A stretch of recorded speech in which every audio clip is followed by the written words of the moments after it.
What's up, Night Owl? Steely here, back with another video, and today I want to talk about mute characters who can't speak. Every once in a while in an RPG game, I will see someone who will draw up a character that is completely mute. And not just in D&D, I've seen it in Vampire as well.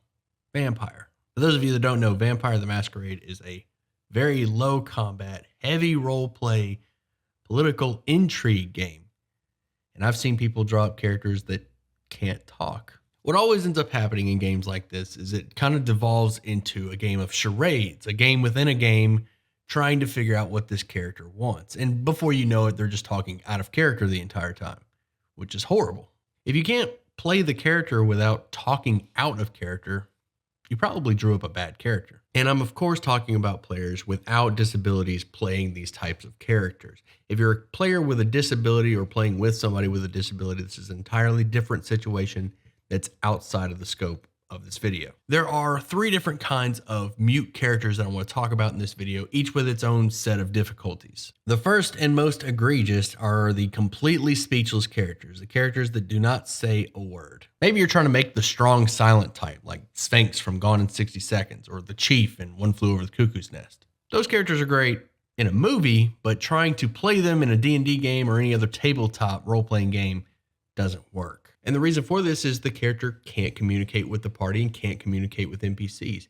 Any information that they end up gathering can't be moved onto the party, so it just sort of hits a dead end, which means they won't be the ones gathering the information, the party will. They're effectively a statue. When you draw up a character like this, you're basically saying, I don't want to roleplay with NPCs or the party, wake me up when initiative starts. Which is fine if that's the kind of game that's being played, but more often than not, that's not the case. From my experience, these types of characters don't last more than a game session, maybe less, before the player starts seeing the other players having fun and role-playing and wanting to join in. They may attempt to salvage their character by attempting to play charades with the party or just talking out of character completely, and you can understand why this would be an issue. The second kind of mute character is one that doesn't share a language with the party.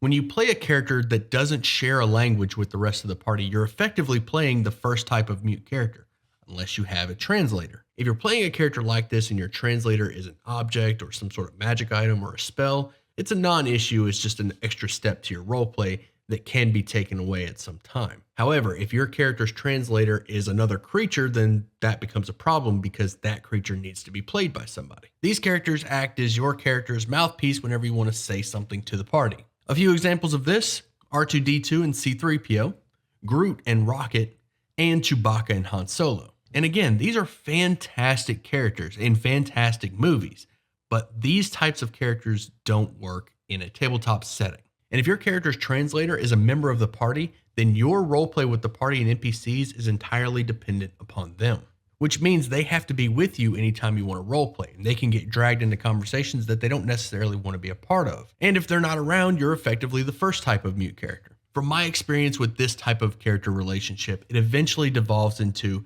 the translator just saying, all right, I'm translating everything they say, and then the player just talks normal, which adds unnecessary steps and completely defeats the purpose. And the third type of mute character, and probably the most common, one that we've all seen and maybe even played, the one that grunts one-word sentences. We have all seen it. The barbarian that walks into the tavern, he's too big to fit through the doorways. This massive, muscular, half-orc barbarian walks up to the barkeep and says, Gronk, ale.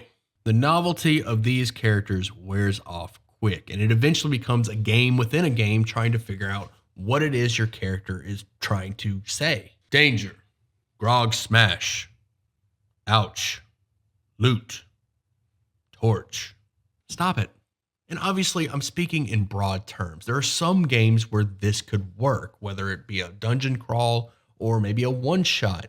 But keep in mind, making it more difficult to roleplay with your character in a role-playing game is dumb. Thank you for watching. I hope you enjoyed it. And if you did, you know how YouTube works. Hit those buttons, leave a comment down below.